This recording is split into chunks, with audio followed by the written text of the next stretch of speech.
बे समाव नोंथांमोननि गेजेराव दिनैहाय फोसावनाय हथात 25 जुनाव फोसावनाय हायार सेकेन्डारिनि फाइनाल रिजाल्टनि जिल्ला बादियै बबेयाव बेसेबां पार्सेन्टेज जाखो बिनि सोमोन्दै नोंथांमोननि सिगाङाव भिडिअ खालामनानै होनो नागिरदों।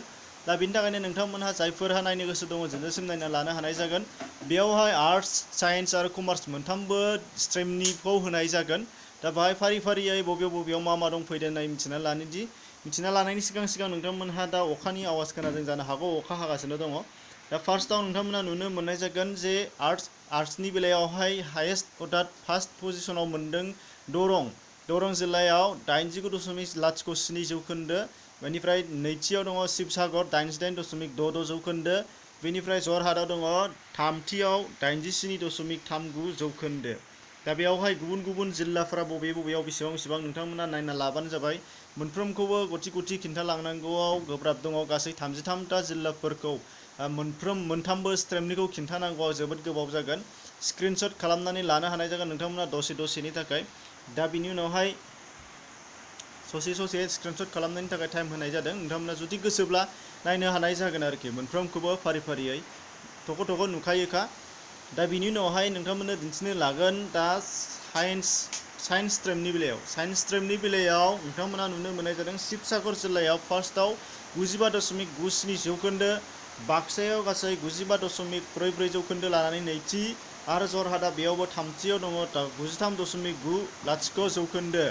दा बिनिफ्राय नोंथांमोनहा गुबुन जिल्लानि पास जानाय जौखोन्दोफोरखौ नोंथांमोना बेयावबो स्क्रिनशट खालामनानै लानानै नायना लानो हानाय जागोन।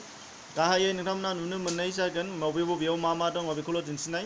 बिनि उनावहाय माखासेखौ ओंखायनो नोंथांमोना स्क्रिनशट खालामनानै गावबा गावनिखौ नायनो गोसोबा नायना लानो हानाय जागोन। क्लियार नुखायो, जेबो नङा।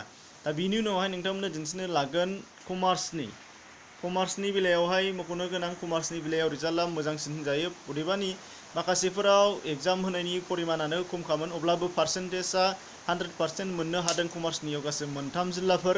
दा बे मोनथाम जिल्लाफोराव 100 जौखोन्दो पास जानाया दङ चिरां, माजुलि आरो सोनाब कार्बि आंलं। दा बिनिफ्राय नैथियाव मोननो हादों 96.44 जौखोन्दो लानानै बिश्वनाथ जिल्ला। थामथियाव दङ शिबसागर जिल्ला 95.50 जौखोन्दो लानानै। दा बेनिफ्राय गुबुन जिल्ला खोन्दोआव बबेयाव बेसेबां नोंथांमोना बेखौबो स्क्रिनशट खालामनानै लानो हानाय जागोन। दा बाय first percentage, first division, second division, third आरो टटेल एपियार, टटेल पास बेफोरखौ होखानाय दङ आरो। दा बेखौबो स्क्रिनशट खालामनानै लानो हानाय जागोन।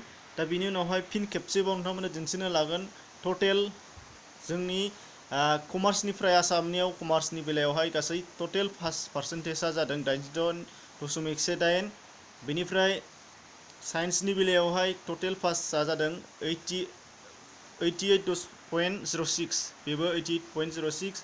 बेनिफ्राय आर्ट्सनि बेलायावहाय दङ 78.28 पार्सेन्टेज पास जादों गासै। दा बेखिनिमोन। गुबुन आरोबाव नोंथांमोननि थाखाय पजिसन लानानै टप 10 बेफोरनि सोमोन्दैबो नोंथांमोना उननि भिडिअआव नुनो मोननाय जागोन। बेनि थाखायनो नोंथांमोनहा आसा खालामो उननि भिडिअखौ जाहाथे नेनानै थायो। एसेनोसै, नायनायनि थाखाय साबायखर थाबाय, गोजोन्थों।